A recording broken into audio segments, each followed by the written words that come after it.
Paper 175. The Last Temple Discourse. Shortly after 2 o'clock on this Tuesday afternoon, Jesus, accompanied by 11 apostles, Joseph of Arimathea, the 30 Greeks, and certain other disciples, arrived at the temple and began the delivery of his last address in the courts of the sacred edifice. This discourse was intended to be his last appeal to the Jewish people, and the final indictment of his vehement enemies and would-be destroyers, the scribes, Pharisees, Sadducees, and the chief rulers of Israel. Throughout the forenoon the various groups had had an opportunity to question Jesus. This afternoon no one asked him a question. As the Master began to speak, the temple court was quiet and orderly. The money-changers and the merchandisers had not dared again to enter the temple, since Jesus and the aroused multitude had driven them out the previous day. Before beginning the discourse, Jesus tenderly looked down upon this audience, which was so soon to hear his farewell public address of mercy to mankind, coupled with his last denunciation of the false teachers and the bigoted rulers of the Jews. 1. The Discourse. This long time have I been with you, going up and down in the land proclaiming the Father's love for the children of men, and many have seen the light and, by faith, have entered into the kingdom of heaven. In connection with this teaching and preaching, the Father has done many wonderful works, even to the resurrection of the dead. Many sick and afflicted have been made whole because they believed. But all of this proclamation of truth and healing of disease has not opened the eyes of those who refuse to see light, those who are determined to reject this gospel of the kingdom. In every manner consistent with doing my Father's will, I and my apostles have done our utmost to live in peace with our brethren, to conform with the reasonable requirements of the laws of Moses and the traditions of Israel. We have persistently sought peace, but the leaders of Israel will not have it. By rejecting the truth of God and the light of heaven, they are aligning themselves on the side of error and darkness. There cannot be peace between light and darkness, between life and death, between truth and error. Many of you have dared to believe my teachings, and have already entered into the joy and liberty of the consciousness of sonship with God. And you will bear me witness that I have offered this same sonship with God to all the Jewish nation, even to these very men who now seek my destruction. And even now would my Father receive these blinded teachers and these hypocritical leaders, if they would only turn to him and accept his mercy. Even now it is not too late for this people to receive the word of heaven and to welcome the Son of Man. My Father has long dealt in mercy with this people. Generation after generation have we sent our prophets to teach and warn them, and generation after generation have they killed these heaven-sent teachers. And now do your willful high priests and stubborn rulers go right on doing this same thing. As Herod brought about the death of John, you likewise now make ready to destroy the Son of Man. As long as there is a chance that the Jews will turn to my Father and seek salvation, the God of Abraham, Isaac, and Jacob will keep his hands of mercy outstretched toward you. But when you have once filled up your cup of impenitence, and when once you have finally rejected my Father's mercy, this nation will be left to its own counsels, and it shall speedily come to an inglorious end. This people was called to become the light of the world, to show forth the spiritual glory of a God-knowing race, but you have so far departed from the fulfillment of your divine privileges that your leaders are about to commit the supreme folly of all the ages, and that they are on the verge of finally rejecting the gift of God to all men and for all ages, the revelation of the love of the Father in heaven for all his creatures on earth. And when you do once reject this revelation of God to man, the kingdom of heaven shall be given to other peoples, to those who will receive it with joy and gladness. In the name of the Father who sent me, I solemnly warn you that you are about to lose your position in the world as the standard-bearers of eternal truth and the custodians of the divine law. I am just now offering you your last chance to come forward and repent, to signify your intention to seek God with all your hearts, and to enter, like little children, and by sincere faith, into the security and salvation of the kingdom of heaven. My Father has long worked for your salvation, and I came down to live among you and personally show you the way. Many of both the Jews and the Samaritans and even the Gentiles have believed the gospel of the kingdom, But those who should be first to come forward and accept the light of heaven have steadfastly refused to believe the revelation of the truth of God, God revealed in man, and man uplifted to God. This afternoon my apostles stand here before you in silence, but you shall soon hear their voices ringing out with the call to salvation, and with the urge to unite with the heavenly kingdom as the sons of the living God.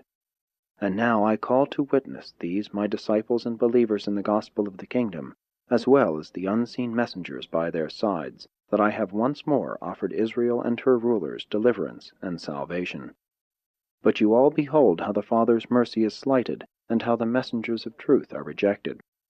Nevertheless, I admonish you that these scribes and Pharisees still sit in Moses' seat, and therefore, until the Most Highs who rule in the kingdoms of men shall finally overthrow this nation and destroy the place of these rulers, I bid you cooperate with these elders in Israel.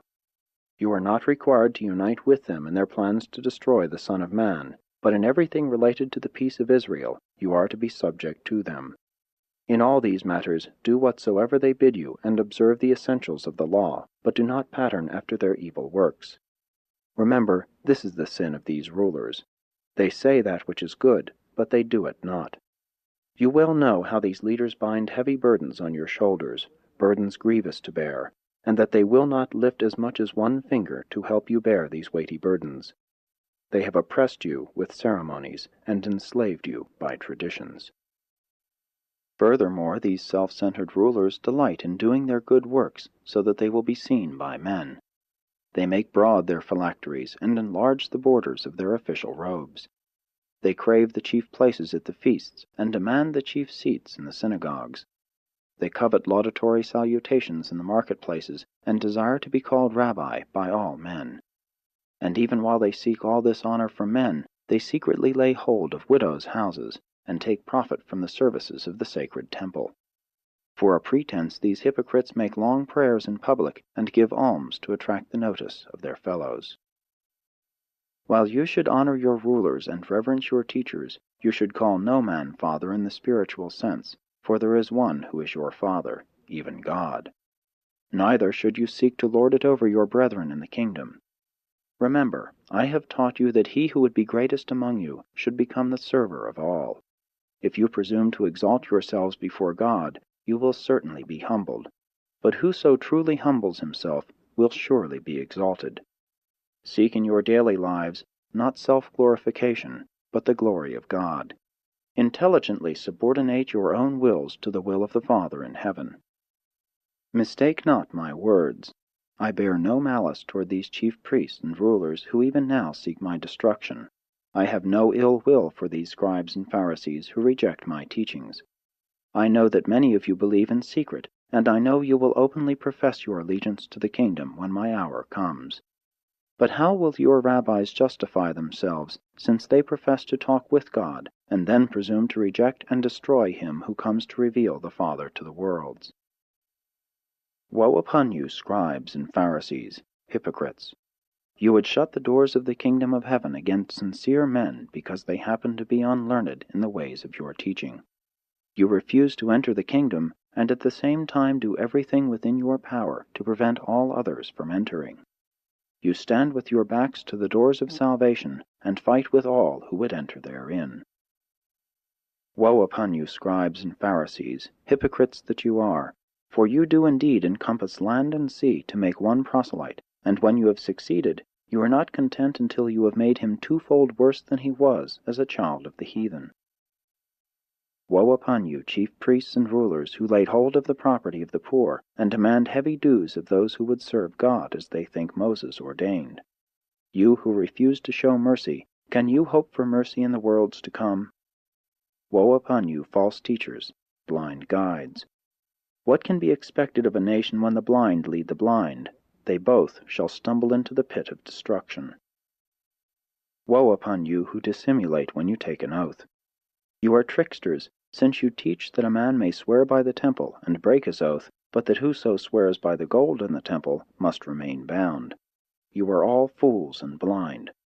You are not even consistent in your dishonesty, for which is the greater, the gold or the temple which has supposedly sanctified the gold? You also teach that, If a man swears by the altar, it is nothing, but that if one swears by the gift that is upon the altar, then shall he be held as a debtor. Again are you blind to the truth, for which is the greater, the gift or the altar which sanctifies the gift? How can you justify such hypocrisy and dishonesty in the sight of the God of heaven? Woe upon you, scribes and Pharisees, and all other hypocrites who make sure that they tithe mint, anise, and cumin, and at the same time disregard the weightier matters of the law, faith, mercy, and judgment. Within reason, the one you ought to have done, but not to have left the other undone. You are truly blind guides and dumb teachers. You strain out the gnat and swallow the camel. Woe upon you, scribes, Pharisees, and hypocrites, for you are scrupulous to cleanse the outside of the cup and the platter, but within there remains the filth of extortion, excesses, and deception. You are spiritually blind. Do you not recognize how much better it would be first to cleanse the inside of the cup, and then that which spills over would of itself cleanse the outside? You wicked reprobates, you make the outward performances of your religion to conform with the letter of your interpretation of Moses' law, while your souls are steeped in iniquity and filled with murder. Woe upon all of you who reject truth and spurn mercy. Many of you are like whited sepulchres, which outwardly appear beautiful, but within are full of dead men's bones and all sorts of uncleanness. Even so do you who knowingly reject the counsel of God appear outwardly to men as holy and righteous, but inwardly your hearts are filled with hypocrisy and iniquity. Woe upon you, false guides of a nation! Over yonder have you built a monument to the martyred prophets of old, while you plot to destroy him of whom they spoke. You garnish the tombs of the righteous, and flatter yourselves that, had you lived in the days of your fathers, you would not have killed the prophets. And then in the face of such self-righteous thinking, you make ready to slay him of whom the prophets spoke, the Son of Man. Inasmuch as you do these things, are you witness to yourselves that you are the wicked sons of them who slew the prophets? Go on, then, and fill up the cup of your condemnation to the full. Woe upon you, children of evil! John did truly call you the offspring of vipers, and I ask, how can you escape the judgment that John pronounced upon you? But even now I offer you in my Father's name mercy and forgiveness.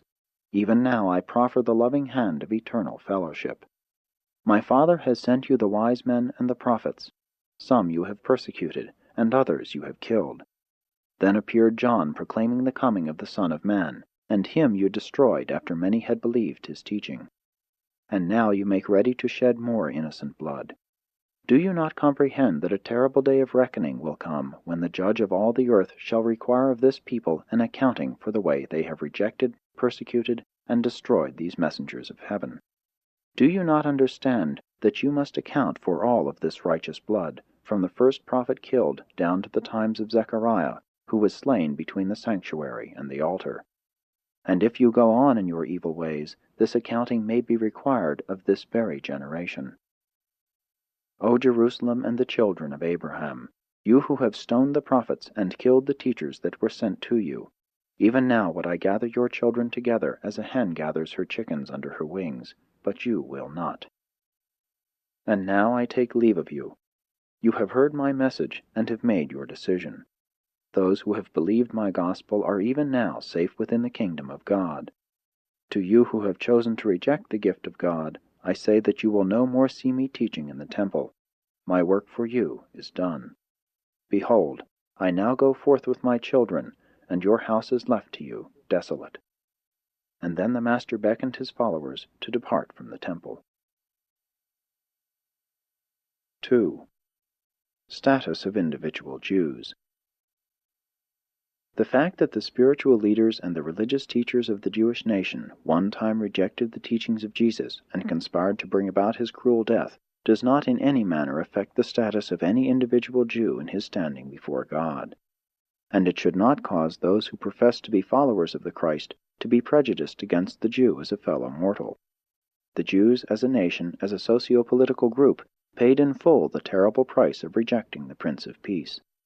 Long since they ceased to be the spiritual torchbearers of divine truth to the races of mankind, but this constitutes no valid reason why the individual descendants of these long-ago Jews should be made to suffer the persecutions which had been visited upon them by intolerant, unworthy, and bigoted professed followers of Jesus of Nazareth, who was, himself, a Jew by natural birth.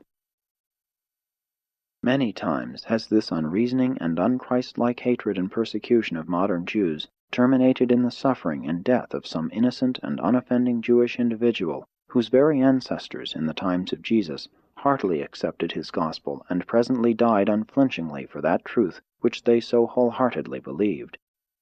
What a shudder of horror passes over the onlooking celestial beings as they behold the professed followers of Jesus indulge themselves in persecuting, harassing, and even murdering the later-day descendants of Peter, Philip, Matthew, and others of the Palestinian Jews who so gloriously yielded up their lives as the first martyrs of the gospel of the heavenly kingdom. How cruel and unreasoning to compel innocent children to suffer for the sins of their progenitors, misdeeds of which they are wholly ignorant, and for which they could in no way be responsible. And to do such wicked deeds in the name of one who taught his disciples to love even their enemies. It has become necessary in this recital of the life of Jesus to portray the manner in which certain of his fellow Jews rejected him and conspired to bring about his ignominious death. But we would warn all who read this narrative that the presentation of such a historical recital in no way justifies the unjust hatred nor condones the unfair attitude of mind which so many professed Christians have maintained toward individual Jews for many centuries. Kingdom believers, those who follow the teachings of Jesus, must cease to mistreat the individual Jew as one who is guilty of the rejection and crucifixion of Jesus. The Father and his Creator Son have never ceased to love the Jews. God is no respecter of persons, and salvation is for the Jew as well as for the Gentile. 3. The fateful Sanhedrin meeting. At 8 o'clock on this Tuesday evening, the fateful meeting of the Sanhedrin was called to order. On many previous occasions had this supreme court of the Jewish nation informally decreed the death of Jesus. Many times had this august ruling body determined to put a stop to his work, but never before had they resolved to place him under arrest and to bring about his death at any and all costs. It was just before midnight on this Tuesday, April 4, A.D. 30, that the Sanhedrin, as then constituted, officially and unanimously voted to impose the death sentence upon both Jesus and Lazarus. This was the answer to the Master's last appeal to the rulers of the Jews, which he had made in the temple only a few hours before, and it represented their reaction of bitter resentment toward Jesus' last and vigorous indictment of these same chief priests and impenitent Sadducees and Pharisees. The passing of death sentence, even before his trial, upon the Son of God was the Sanhedrin's reply to the last offer of heavenly mercy ever to be extended to the Jewish nation as such.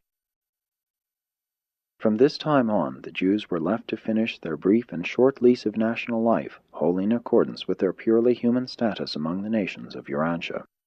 Israel had repudiated the Son of the God who made a covenant with Abraham, and the plan to make the children of Abraham the light-bearers of truth to the world had been shattered. The divine covenant had been abrogated, and the end of the Hebrew nation drew on apace. The officers of the Sanhedrin were given the orders for Jesus' arrest early the next morning, but with instructions that he must not be apprehended in public. They were told to plan to take him in secret, preferably suddenly and at night. Understanding that he might not return that day, Wednesday, to teach in the temple, they instructed these officers of the Sanhedrin to bring him before the high Jewish court sometime before midnight on Thursday. 4. The situation in Jerusalem. At the conclusion of Jesus' last discourse in the temple, the apostles once more were left in confusion and consternation. Before the Master began his terrible denunciation of the Jewish rulers, Judas had returned to the temple, so that all 12 heard this latter half of Jesus' last discourse in the temple. It is unfortunate that Judas Iscariot could not have heard the first and mercy-proffering half of this farewell address. He did not hear this last offer of mercy to the Jewish rulers because he was still in conference with a certain group of Sadducean relatives and friends with whom he had lunched, and with whom he was conferring as to the most fitting manner of dissociating himself from Jesus and his fellow apostles. It was while listening to the Master's final indictment of the Jewish leaders and rulers that Judas finally and fully made up his mind to forsake the gospel movement and wash his hands of the whole enterprise. Nevertheless, he left the temple in company with the 12, went with them to Mount Olivet, where, with his fellow apostles, he listened to that fateful discourse on the destruction of Jerusalem and the end of the Jewish nation, and remained with them that Tuesday night at the new camp near Gethsemane. The multitude who heard Jesus swing from his merciful appeal to the Jewish leaders into that sudden and scathing rebuke which bordered on ruthless denunciation were stunned and bewildered. That night, while the Sanhedrin sat in death judgment upon Jesus, and while the Master sat with his apostles and certain of his disciples out on the Mount of Olives, foretelling the death of the Jewish nation, all Jerusalem was given over to the serious and suppressed discussion of just one question: what will they do with Jesus? At the home of Nicodemus, more than 30 prominent Jews who were secret believers in the kingdom met and debated what course they would pursue in case an open break with the Sanhedrin should come. All present agreed that they would make open acknowledgment of their allegiance to the Master in the very hour they should hear of his arrest, and that is just what they did. The Sadducees, who now controlled and dominated the Sanhedrin, were desirous of making way with Jesus for the following reasons. 1.